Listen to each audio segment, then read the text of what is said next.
네, 계속해서 우리 다니엘서 진행합니다. 우리 다니엘 7장 1절에서부터 28절까지의 말씀입니다. 말씀을 찾으셨으면 우리 성경을 보시거나 아니면 또 영상을 보시면서 우리가 함께 천천히 뜻을 생각하시면서 합독하겠습니다. 바벨론 벨사살 왕 원년에 다니엘이 그의 침상에서 꿈을 꾸며 머릿속으로 환상을 받고 그 꿈을 기록하며 그 일의 대략을 진술하니라. 다니엘이 진술하여 이르되 내가 밤에 환상을 보았는데 하늘에 내 바람이 큰 바다로 몰려 불더니 큰 짐승 넷이 바다에서 나왔는데 그 모양이 각각 다르더라. 첫째는 사자와 같은데 독수리에 날개가 있더니 내가 보는 중에 그 날개가 뽑혔고 또 땅에서 들려서 사람처럼 두 발에 서게 함을 받았으며 또 사람의 마음을 받았더라. 또 보니 다른 짐승 곧 둘째는 곰과 같은데 그것이 몸 한쪽을 들었고 그 입에 이사이에는 새 갈빗대가 물렸는데 그것에 말하는 자들이 있어 이르기를 일어나서 많은 고기를 먹으라 하였더라. 그 위에 내가 본즉 다른 짐승 곧 표범과 같은 것이 있는데 그 등에는 새의 날개 넷이 있고 그 짐승에게 또 머리 넷이 있으며 권세를 받았더라. 내가 밤 한상 가운데에 그 다음에 본 넷째 짐승은 무섭고 놀라우며 또 매우 강하며 또 새로 큰 이가 있어서 먹고 부서뜨리고 그 나머지를 발로 밟았으며 그 짐승은 전에 모든 짐승과 다르고 또 열 뿔이 있더라. 내가 그 뿔을 유심히 보는 중에 다른 작은 뿔이 그 사이에서 나더니 첫 번째 뿔 중에 셋이 그 앞에서 뿌리까지 뽑혔으며 이 작은 뿔에는 사람의 눈 같은 눈들이 있고 또 입이 있어 큰 말을 하였더라. 내가 보니 왕자가 누이고 옛적부터 항상 계신 이가 좌정하셨는데 그의 옷은 희기가 눈 같고 그의 머리털은 깨끗한 양의 털 같고 그의 보좌는 불꽃이요 그의 바퀴는 타오르는 불이며 불이 강처럼 흘러 그의 앞에 나오며 그를 섬기는 자는 천천히요 그 앞에 모셔 선 자는 만만이며 심판을 베푸는데 책을 펴 놓였더라. 그때에 내가 작은 뿔을 말하는 큰 소리로 말미암아 주목하여 보는 사이에 짐승이 죽임을 당하고 그의 시체가 상한 바 되어 타오르는 불에 던져졌으며 그 남은 짐승들은 그의 권세를 빼앗겼으나 그 생명은 보존되어 정한 시기가 이르기를 기다리게 되었더라.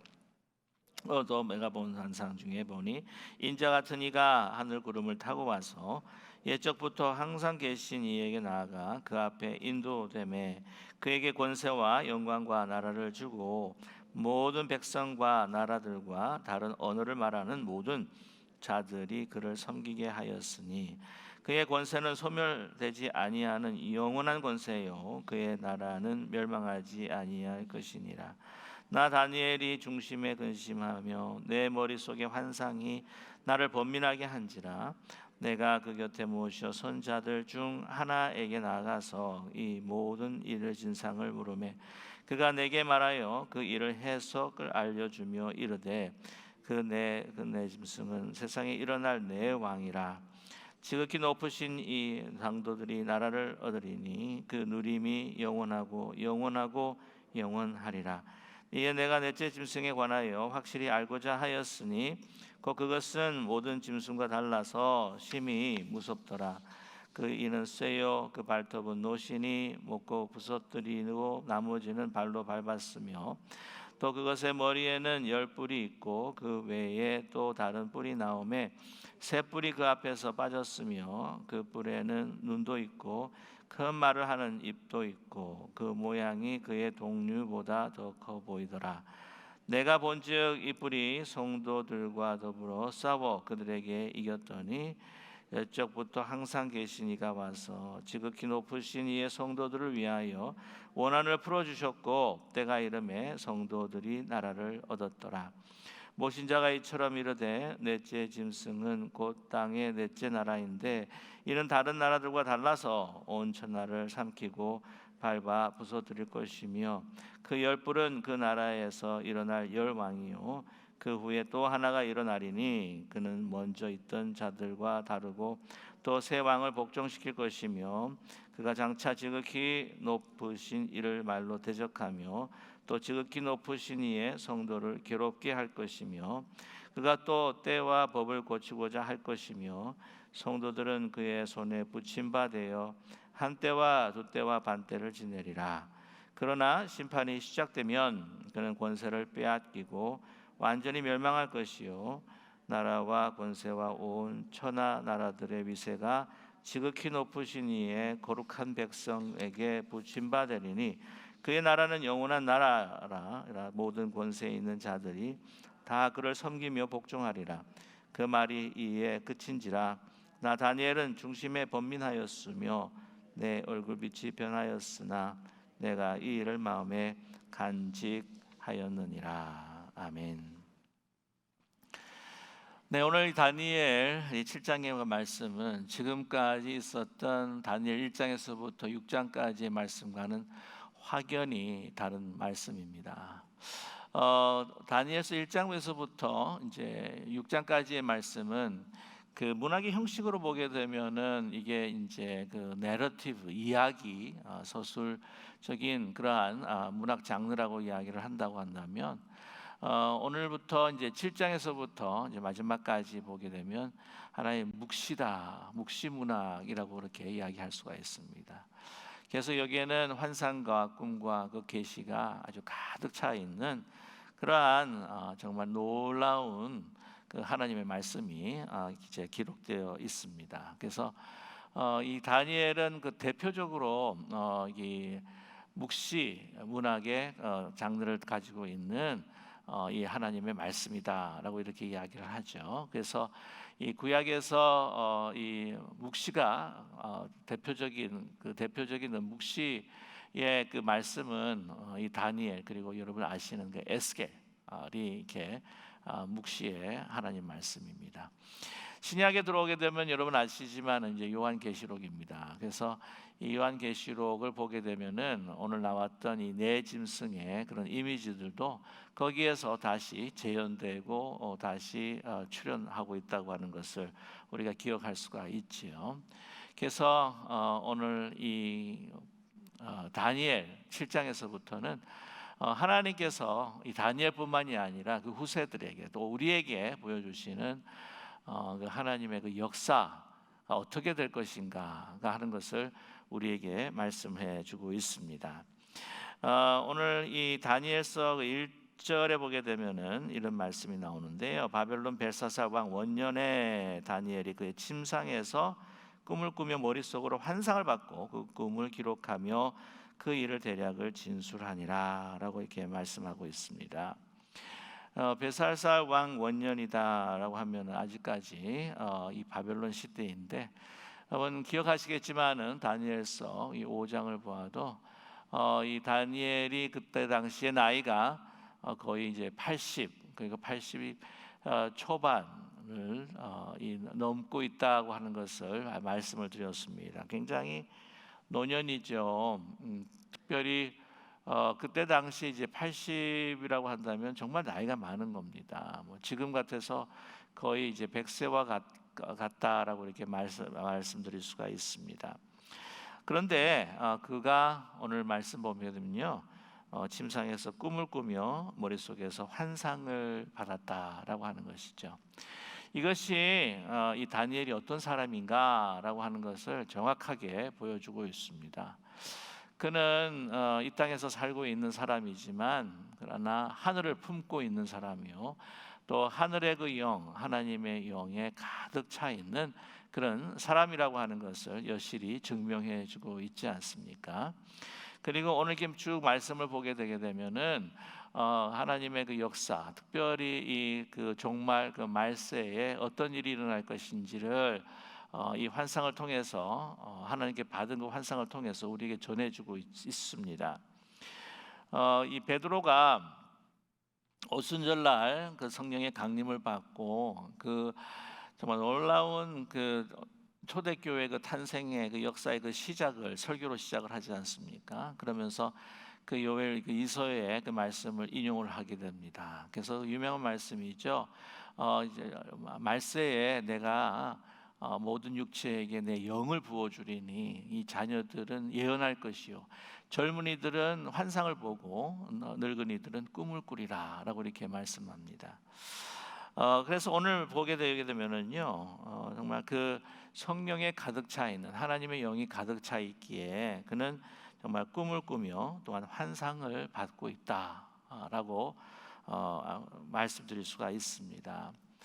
근데 보면요, 이 환상과 꿈이라고 하는 것은 그가 살았던 한 시대에만 국한되어 있는 것이 결코 아니라고 하는 것입니다.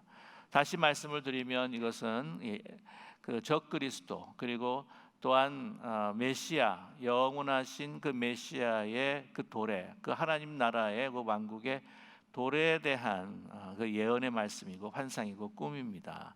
그렇기 때문에 어떤 지역적인 것과 또한 이 시간적인 것을 아주 초월을 해서 하나님의 그 모든 역사를 품고 예언하면서 그 환상과 꿈을 이야기하고 있다고 하는 것이죠. 저는 이것이 다니엘의 삶의 모습, 다니엘의 영적 모습뿐만이 아니라 이것은 예수 그리스도를 믿는 정말 왕의 왕 대신 또한 이 모든 나라와 그 권세, 영광을 가지신 예수 그리스도와 함께 왕노릇하는 우리 믿는 그리스도인들의 영적인 모습이 되어야 될 줄로 분명히 믿습니다. 그래서 그가 이 환상을 받고 그 꿈을 꾸는데 사실 현실적으로 보게 되게 되면은요, 그의 과거를 보아도 이 땅에서 내가 어떻게 살아남아야 할 것인가라고 하는 것을 늘 좀 집중해서 또한 그것에 연연해서 살아갈 수 있는 가능성이 많았다고 하는 것이죠. 그러나 다니엘은 결코 그렇지 않았다는 것입니다. 패망한 나라, 패망한 그 이스라엘에서부터 정말 이 쇠사슬에 묶여서 그때 어린 나이에 이 바벨론 거대한 나라에 끌려왔습니다. 내가 어떻게 살아가야 할 것인가 얼마나 두려웠겠습니까? 그러나 그는 어릴 때부터 하나님을 경외했고 하나님만 경외했기 때문에 하나님의 영에 가득 차 있으므로 어릴 때부터 정말 하나님의 그 지혜와 주시는 그 총명이 넘쳐났던 사람이었죠.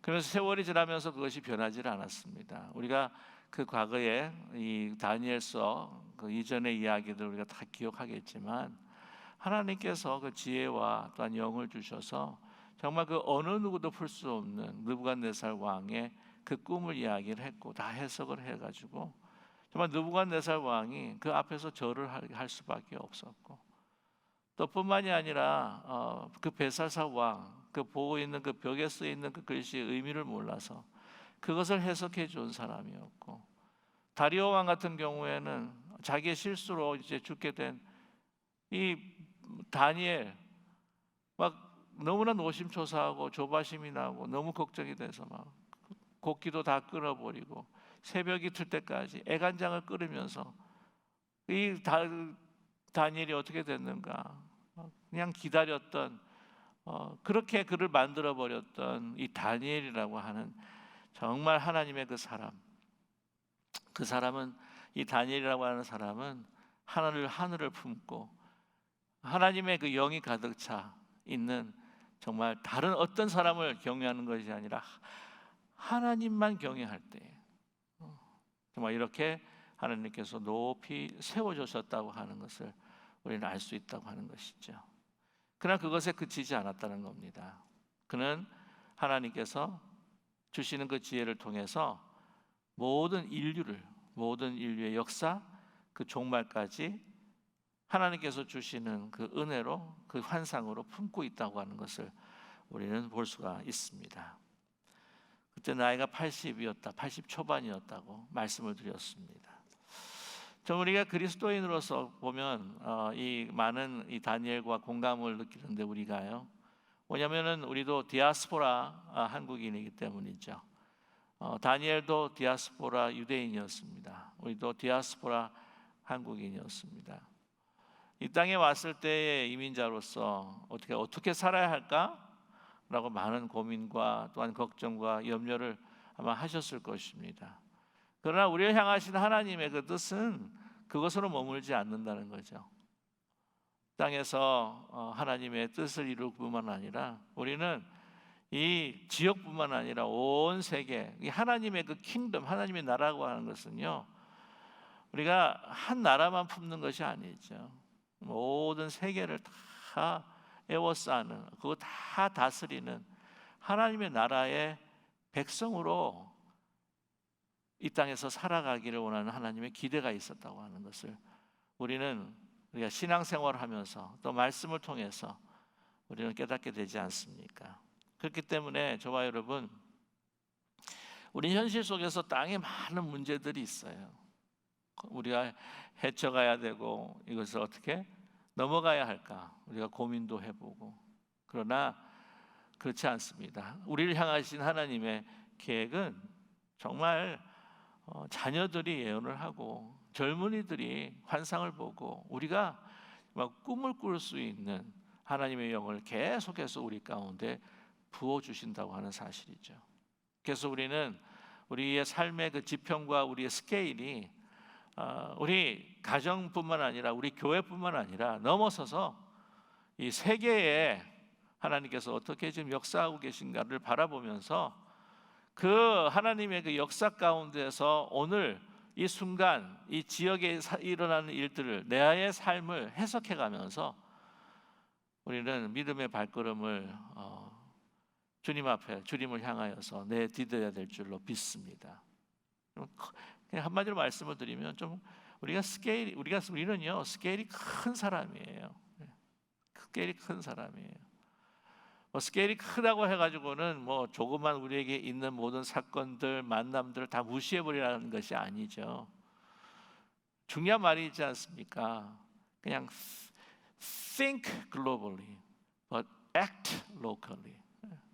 우리가 지역적으로 우리에게 주어진 이 순간들을 이제 살아가면서도 우리가 담고 생각하고 우리의 행동을 유발해야 되는 우리의 그 세계는 이 하나님의 세계, 전 세계를 품고 있는 하나님의 세계로 나아가야 한다고 하는 것입니다. 그래서 아주 이 그리스도인들은요 아주 마음이 작은 사람들이 아니에요. 아주 협소한 사람들이 아닙니다. 굉장히 포용력 있고 모든 것들을 정말 하나님의 눈으로, 하나님의 역사로, 그 역사관 킹덤 멘탈리티, 그 하나님의 나라의 의식을 가지고 살아가는 사람이죠. 여러분 믿으십니까? 네. 우리 그리스도인들은요 세상 사람들이 생각하는 것처럼 밴댕이 속 같은 사람들이 결코 아닙니다. 다니엘 정도가 되는 거예요. 다니엘의 이야기는 바로 우리 이야기이고 다니엘의 이야기는 바로 우리 이야기가 되어야만 합니다. 자, 그런데 밤에 환상을 보는데 내 하늘에 내 바람이 큰 바다로 몰려옵니다. 여기 보면 하늘은 이 하나님께서 역사하시고 머무시는 그러한 곳에서 이 바람이라고 하는 것은 그 하나님의 그 능력, 그 성령을 우리가 또 기억할 수가 있겠고요. 그런 하나님의 능력으로 확 바람이 부니까 이 바다라고 하는 것은 당시에 그 유대 사람들, 그들의 고대 근동 사람들까지도 거기에는 그 어두운 영들이 머물러 있는 곳이다라고 생각을 합니다. 그들이 그 존재들이 드러나는 거죠. 그들이 호출을 받고 이제 나타나기 시작을 하는 겁니다. 이것을 보았을 때에 이러한 그 사단의 세력들도 또 어두움의 그 권세들도 누구의 주관 아래 있느냐, 바로 하나님의 주관 아래 있다고 하는 것을 암시하고 있는 말씀이죠. 자, 그러면서 이제 나타납니다. 3절에 큰 짐승 넷이 바다에 나왔는데 이제 쭉쭉 나오죠. 제가 이 글을 저게 뭐야 한 그림 하나가 뭐 100마디보다 더 낫다고 해서 한번 보여드릴게요. 어떤 동물들이 나왔는지. 맨 처음에 한번 나온 동물은 사자입니다. 사자의 모습을 하고 있는데 사자의 이게 독수리 날개. 그러니까 사자도 이 땅의 왕이고 또 독수리는 하늘의 왕이니까 엄청난 힘과 권세를 가지고 있는 사람이다라고 이제 생각이 들죠.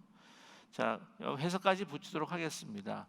여러분 보면은요, 나중에 보시겠지만은 이 오늘 나오는 이 네 가지의 동물은 뭐와 굉장히 상이하냐면은 그 다니엘 2장에 나오는 여러분 그 신상이 있죠. 머리는 그 완전히 정금으로 되어 있는. 그래서 이 바벨론을 사실은 상징을 하고 있습니다. 그래서 이 성경의 예레미야서, 에스겔서를 봐도 이 사자 독수리를 느부갓네살 왕에 비유한 적도 있거든요.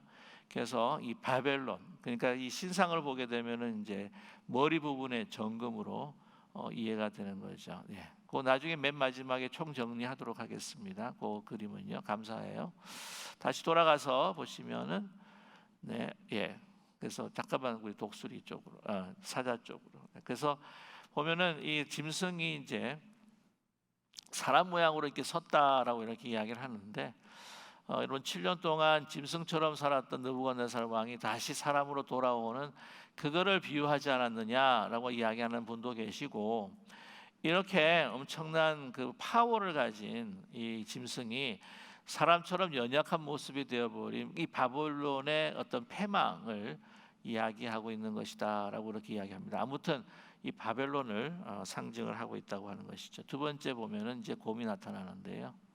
네, 곰 보시면은 곰으로 그러면 갈빗배 세 개가 이렇게 그 물고 있습니다. 근데 한쪽 발을 이렇게 위로 올렸다라고 이런 말씀이 있죠. 5절에 보게 되면 곰이 몸 한쪽을 들었다라고 이렇게 이야기하는데 이것은 이제 좀 치우치는 것입니다. 이게 치우치는 게 이제 메대바사가 한쪽은 크고 한쪽은 이제 적은 것을 이제 암시하고 있다라고 이렇게 학자들은 좀 이야기하고 있어요. 여러분 아시겠지만은 본래 이 바사국이 메대보다 작았습니다. 근데 이제 한창 작았는데 아시겠지만은 고레스 왕의 그 2세의 그 출현으로 인하여서 더 강대해지게 되는 거죠. 그러니까 본래 좀 이렇게 치우쳤던 나라, 연합한 나라를 상징을 하면서 갈빗배 셋은 이 그 메데 바사가 그 정복을 했던 아주 중요한 그 세 나라들 리디아, 바벨론, 애굽을 상징하는 것일 것이다라고 이렇게 추측하고 있습니다. 그래서 이 동물을 이제 메데 바사로 이해를 하고 있죠. 그 다음에 보게 되면은요 표범입니다. 표범 보게 되면은 얼굴이 이제 네 개가 있고 거기에 이 네 개가 날개가 네 개가 달려 있습니다. 그럼 표범이요 사자보다 훨씬 빨라요. 몸이 민첩합니다. 그래서 나무도 착 하고 잘 타고 올라가죠. 굉장히 민첩한 나라다. 그리고 움직임이 빠르다. 그리고 날개를 또 붙였으니 얼마나 빠르겠습니까? 이거는 이제 헬라 제국을 의미하는 것일 거다. 그래서 여러분 아시겠지만은 이 알렉산더의 출현으로 인하여서 이 땅을 정복을 하는데 그 넓은 땅 맨 마지막 인도의 땅 끝까지 가가지고는 이제는 정복할 땅이 없다라고 그 알렉산더가 울었다고 그러지 않습니까? 그 정도로 12년, 13년 만에 그 모든 땅을 신속하게 다 먹어버리고 말았는데 그렇기 때문에 그렇게 빠르게 민첩하게 그 땅을 정복했던 헬라를 상징하는 것이고 알렉산더 대왕이 죽고 난 다음에 이제 네 장군에 의해서 이 영토가 등분되지 않았습니까? 그 머리 네 개가 바로 그 의미다라고 또 이야기하시는 분들이 계셔요. 그래서 이게 헬라 제국이다라고 이야기를 합니다. 자, 그 다음에 오면은 네 번째 짐승이에요. 무섭고 놀라우며 매우 강하다라고 이렇게 되어 있습니다. 그냥 몰라요. 진짜 어떻게 생긴 동물인 줄 몰라요. 근데 무섭고 오늘 말씀 보게 되면 놀랍고 정말 강하다. 그러니까 쇠로 돼 있다는 거죠. 쇠로. 오늘 보게 되면은 발도 아마 쇠로 돼 있지 않는가 싶게 되는데 여러분 아시겠지만은 그 신상을 보게 되면은요, 이제 정금, 이 사자와 독수리 날개를 가지고 있는 바벨론을 이야기하게 되면은 이 신상 보게 되면 은으로 만들어져 있죠. 흉배하고 여기 가슴 하고 그 다음에 이 팔 쪽에 은으로 만든 메데바사 곰으로 표현이 되어 있고, 배와 넓적다리 청동으로 되어 있습니다. 그게 이제 헬라 제국 표범으로 되어 있고, 그 다음에 이제 이런 말씀은 정강이 쪽이 철이죠, 철. 그래서 로마라고 그렇게 이야기를 합니다.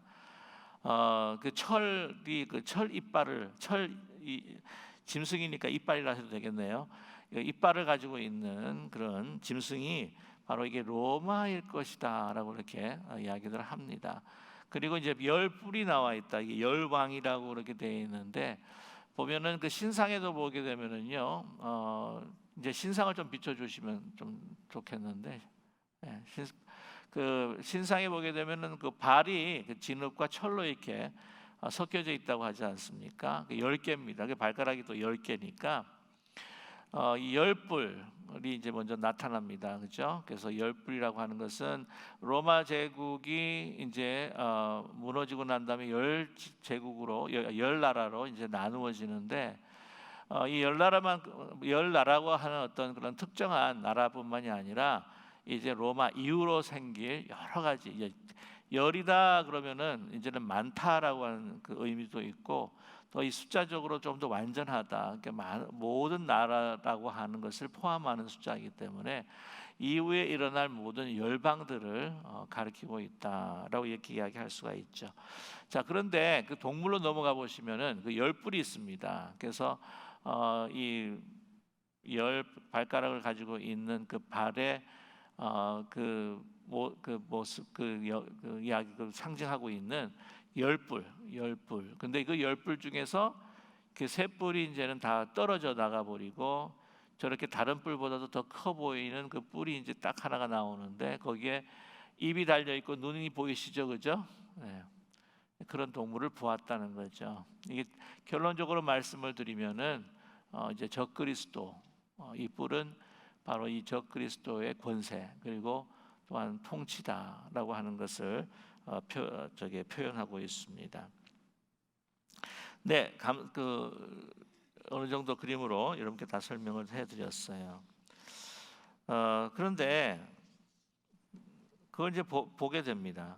근데 9절의 말씀을 보게 되면은 그들이 어떤 통제권이 없이 그냥 마음대로 그들이 활개치는 것이 결코 아니라, 이 다니엘이 보았던 것이 뭐냐면은 하나님의 보좌가 그 환상 가운데 있음을 보게 되는 것이죠. 그리고 9절의 말씀을 보게 되면, 내가 보니 왕자가 놓이고 옛적부터 항상 계신 이가 자정하셨는데, 그의 옷은 희기가 눈 같고 그의 머리털은 깨끗한 양의 털 같고, 그의 보좌는 불꽃이요 그의 바퀴는 타오르는 불이며, 10절 말씀에 불이 강처럼 흘러 그의 앞에서 나오며 그를 섬기는 자는 천천히요 그 앞에 모셔 선 자는 만만히요 심판을 베푸는데 책들이 펴 놓였더라라고 이렇게 말씀을 하고 있습니다. 근데 그 보좌에 계시는 바로 우리 하나님이시잖아요. 온 우주 만물과 또 역사를 주관하시는 그 하나님인데, 보게 되면은 아주 간단하게 결론을 내버리는 것이 이제 11절입니다.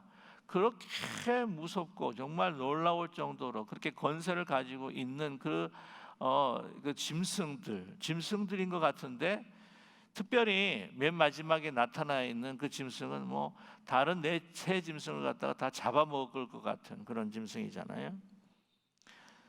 그럼에도 불구하고 오늘 11절 말씀 보게 되면은요, 그가 심판을 받아서 불에 다 타버립니다. 11절에 그때 내가 작은 뿔을 말하는 큰 목소리를 말미암아 주목하여 보는 사이에 짐승이 죽임을 당하고 그의 시체가 상한 바 되어 타오르는 불에 던져졌으며, 그죠? 그 다음에 남은 짐승들이 다 권세를 다 빼앗겨 버렸다고 하는 거죠. 생명이 보존하는데 그 정한 시기를 기다리게 되었다라고 이렇게 이야기를 하고 있습니다. 그러니까 엄청난 그 세력을 가지고 이 땅을 다 그냥 포식자로서 다 잡아먹고, 정말 믿는 자들을 고통스럽게 하고, 이게 다 모든 것이 그렇게 끝날 것 같지만 아니라는 거죠. 그는 불로 다 심판돼 버리고 말 하나님의 심판 아래에 있는 하나님의 그 승리, 그리고 그들은 심판받을 수밖에 없는 존재다. 그리고 이거를 암시해 주는 건 뭐냐면은 이 성도들의 승리, 우리가 싸워서 승리한 게 아니고 하나님께서 역사하셔서 우리에게 주어질 승리다라고 하는 것을 말씀해 주고 있습니다. 제가 오늘 여러 가지 이야기가 있지만 말씀드리고 싶은 것이 무엇이냐면은 그 이단적인 가르침들을 가지고 있는 사람들, 사람이요 어떤 이런 본성이 있는 게 적그리스도라고 이렇게 하면 이게 누군가, 이 적그리스도가 누구야? 이게 그래서 이 적그리스도에 대해서 이 시대를 따라 가지고는 막 이 적그리스도가 누구인지를 계속해서 밝히기를 원하는, 그걸 갖다가 그냥 막 정확하게 그냥 밝히기를 원하고 정확하게 알고 싶은 그러한 우리 사람들의 그런 욕구가 있었다는 거죠. 아마 그것에 이제 충족시키기 위해서 아마 그것을 통해서 또 이렇게 유혹하고 또 현혹시키려고 했는지 모르겠지만 그거를 자꾸 주려고 하는 사람들이 있었어요. 그게 이단으로 자꾸 빠집니다. 그래서 어떤 때는 그 헬라의 제국의 그 왕이었던 그 유대 사람들을 그렇게 괴롭혔던 그 안티오커스 이피판이라고 하는 그 왕이다라고 이야기할 때도 있었고요. 어떤 이들은 뭐 중세에 나타난 교황이다 뭐 이렇게 이야기하기도 하고, 또 어떤 이들은 공산주의다. 인터넷을 쳐보면은 막 그런 게 나와요 사실. 그래서 뭐 교황이다, 뭐 그다음에 뭐 공산주의다, 인터넷이다. 한때는 그 여기 후르시초 고르바조프에 여기 뭐가 있어가지고는 고르바조프일 것이다. 그 다음에 심지어는 요즘에 빌 게이츠다 뭐 이렇게 하기도 하고 많이 나와요. 이게 딱 집어서 뭐 중국이다, 가능성은 있는 것 같은데 하여튼 중국이다. 뭐 이게 뭐 너무 알고 싶은 거예요. 네? 사실 보면은 이 다니엘도요 너무 사실 알고 싶었어요. 정확하게 누구인가. 근데 정확하게 그는 알지를 못합니다. 누가 이거다 저거다 그러면요, 이거 이단이다 그렇게 생각하시면 돼요.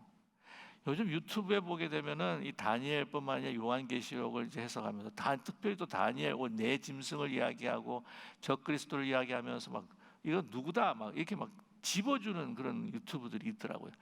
그 절대 넘어가지 마십시오. 얼마나 스케줄을 딱 짜맞춰 가지고 탁탁탁탁 하지만 거기에도 얼마나 구멍이 많은지 몰라요. 역사적으로도 확 하고 사람이 보면 이 불확실성에 대해서 막 우리가 안달할 때가 너무나 많습니다. 근데 뭔가 누군가 확실하게 뭔가 제시하면 이겁니다 그러면 막 거기에 막 몰려갈 때가 있는 거예요. 근데 오늘 이 다니엘서를 보아도요 이 적그리스도가 누구인지를 정확하게 이야기하지 않아요. 그러나 그가 하는 행동에 대한 패턴에 대한 이야기를 우리에게 해주고 있습니다. 그게 뭐냐면은 24절에 나와요. 24절에 그 열불은 그 나라에서 일어날 열왕이요 또 하나가 일어나니 그는 먼저 있는 자들과 다르다는 거죠. 그러니까 다른 나라보다 더 포악하고 더 잔인하고 더 하나님을 대적하는 일들을 하는데, 자 보세요. 새 왕을 복종시킬 것이며, 그러니까 이 땅의 그 권세들을 갖다 복종을 시키는 거예요. 그만큼 이 세상에서의 권력, 그 능력, 권세들을 갖고 있다는 것이죠. 근데 보시면 성도를 괴롭게 할 것이며, 그 다음에 때와 법을 고치고자 할 것이며, 때와 법을 고친다는 거죠. 성도들은 그의 손에 붙임 바 되어 한 때와 두 때와 반 때를 지내리라 라고 이렇게 말씀하고 있습니다. 근데 성도를 괴롭히고요 때와 법을 고치고 또한 성도들을 손에 붙임 바 되어서 계속해서 이 고통당하게 하는 그런 권세들이 계속해서 나타났어요. 사실은 역사 쪽에서. 그러니까 이걸 소위 말하면 적그리스도적인 세력들이 나타났습니다. 그 로마가 박해를 하지 않습니까? 공산주의도 박해를 하지 않습니까? 그리고 뭐 여러분 아시겠지만 모슬렘도 박해를 하죠. 물론 참 안타깝게도 우리 크리스천 국가에서 그리스도인들도 다른 사람들을 참 못살게 구른 적도 있던 어둠의 흑역사가 있긴 있어요. 근데 이 적그리스도적인 그 권세가 역사 속에서 계속 어떻게 해요? 나타났어요. 그런데 이 역사를 보게 되면 그런 권세들은 어떻게 됐습니까? 다 무너지고 만 거죠. 네. 또 무너질 것입니다. 여러분 믿으십니까? 네. 그리스도인들은 결국에는 무너져요. 지금 아프간에서 지금 아프간에 그리스도인들이 참 많아요. 20년 동안 또 미국이 거기에서 이제 점령을 하면서 또 여러 가지로 또한 그 자유가 좀 주어졌기 때문에 또 거기에도 교회들이 또 꽤 있고 그리스도인들인데 지금 그리스도인들 도망하지 못한 그리스도인들은 지금 엄청난 지금 위협과 불안 가운데 있습니다. 여러분 살아남을 수가 있겠습니까? 탈레반이 그리스도인 만나면 가만 놔두겠습니까? 이란에도요. 여러분 이란 요즘 그 기록을 보게 되면은요. 참 놀라운 것은 부흥되는 교회가 이란 교회. 이 비율로 생각했을 때 막 이 부흥하는 교회가요. 이 중동 지방에 있는 모슬렘권에 있는 교회예요. 심지어 우리는 이제 이 북미의 땅에 있는 사람들 좀 죽어가고 있는 상황에 있다 할지라도 뭐 저때 숫자를 카운팅하게 되면 여기가 많겠죠. 제가 무슨 말을 하다가 하여튼 근데 무너진다는 거예요. 무너질 겁니다. 그건 분명한 역사예요. 그리고 그렇게 권세들이 나타났다가 정말에 그 정말 전에도 없고 그 후에도 없는 정말 클라이맥스한 아주 가장 극치의 이 적그리스도의 권세가 나타난다고 하지만 그것도 어떻게 해요? 두려워하지 않을 것은 하나님께서 심판하신다는 겁니다. 누구를 통해서 또 심판을 하시는가? 아까 불심판이 나왔는데 여기에 다니엘서에서 굉장히 중요한 한 분이 나타나고 계십니다. 그게 13절이죠. 13절입니다. 13절에 14절 같이 한번 읽겠습니다. 시작.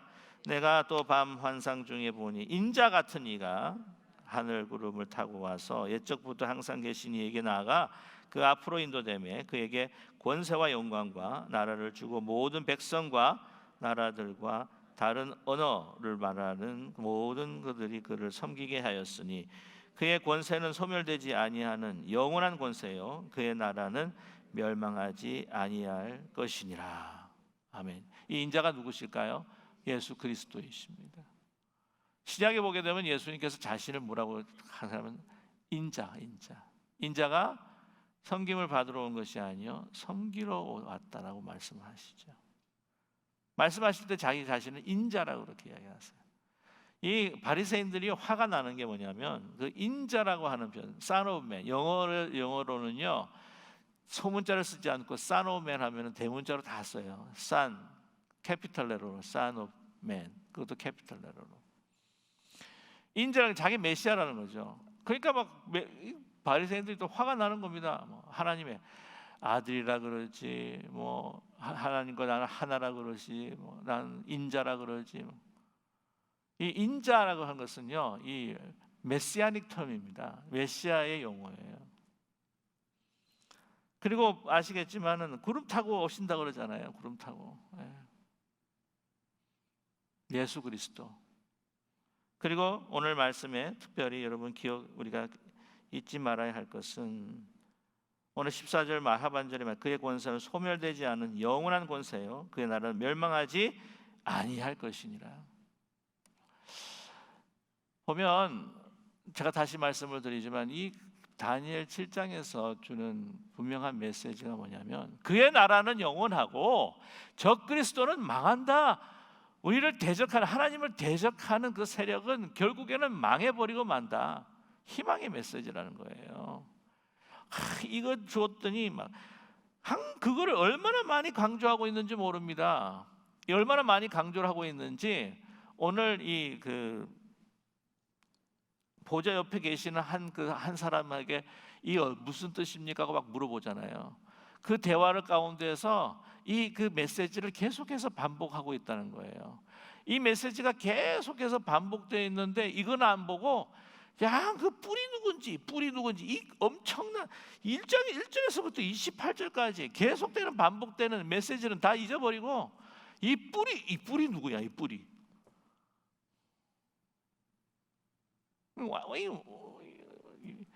아주 초점을 잃어버린 거죠. 자,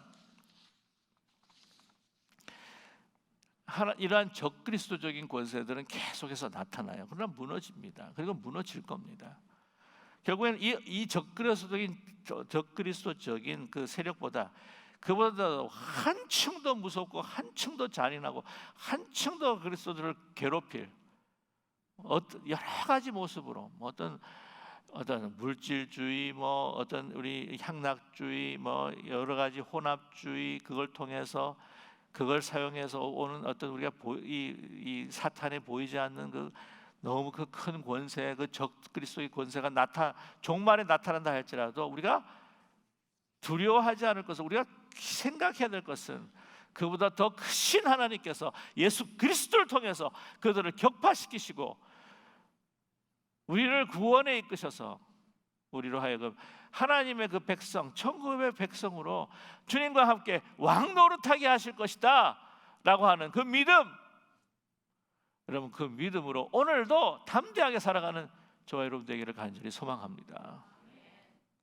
제가요, 여러분께서 혹시라도 잊어버릴까 봐 제가 말씀드린 것 다시 한번 강조해서 알려드리는데 11절에 보세요. 11절 보시면 이 적그리스도가 불에 던져져서 망하는 이야기가 나옵니다. 그렇죠? 14절에 보시면 그 하나님의 영원한 권세가 14절 하반절에 나와 있어요. 17절에 보게 되면은 17절 보세요. 또 뭐를 또 반복하셨냐면은 18절 말씀에 지극히 높으신 이의 성도들이 나라를 얻으리니 그 누림이 영원하고 영원히 영원하고 영원하리라. 그죠? 예? 보시고 계시죠? 자, 그 다음에 22절 보세요. 22절, 21절, 22절. 내가 본 적 이뿔이 성도들과 더불어 싸워 그들에게 이겼어요. 낙심되잖아요. 22절. 옛적부터 항상 계신 이가 와서 지극히 높으신 이들의 성도들 위하여 원한을 풀어주셨고 때가 이르면 성도들이 어떻게 해요? 나라를 얻었더라. 이게 또 반복되고 있습니다. 자, 보세요. 그 다음에 또 반복되는 게 뭐냐면은 26절에요. 그러나 심판이 시작되면 그를 권세를 빼앗기고 완전히 멸망할 것이요. 그죠? 27절. 나라와 권세와 원천한 나라들의 위세가 지극히 높으시니 거룩한 백성에게 부침받으리니 그의 나라는 영원한 나라이며 나라라. 모든 권세에 있는 자들이 다 그를 섬기며 복종하리라. 그들은 망하고 우리는 승리하고, 그들은 망하고 그들은 승리하고, 계속 반복된단 말이에요. 한 가지 더 말씀을 드리면은 26절 바로 앞에 25절 하반절 보면 한때와 두때와 반때, 이게 뭐냐면 3년 반입니다. 누군가는 그런 이야기를 해요. 바벨론이 유대 예루살렘을 에워쌌던 날이 3년 반이기 때문에 그렇다는데 그건 좀 아닌 것 같고, 완전한 그 기간은 7년, 7자 아시죠? 7자 완전한 기간. 근데 반토막 한정되어 있다는 거예요. 적그리스도에 활개치고 우리를 괴롭히고 하는 것도 한정이 되어 있단 말이에요. 나 그 영원한 나라는, 영원한 하나님 나라는 그 앞에 설 수 없다는 거죠. 저와 여러분, 이러한 하나님의 그 종말적인 큰 역사를 바라보시면서 우리의 현실의 그 문제들을 좀 여유롭게 좀 조금만 일에 막 죽을 것 같고, 그게 아니라 이것도 하나님께서 우리를 인도해 주시고 우리는 승리할 거다, 우리를 높이실 거다, 우리로 하여금 이제는 지금도 주님 함께 하셔서 내가 영적으로 왕노릇하고 있지만 우리가 그 끝날에 우리는 또 주님과 함께 왕노릇 할 거다. 이게 좀 저도 그렇게 저한테 하는 이야기입니다. 이게 또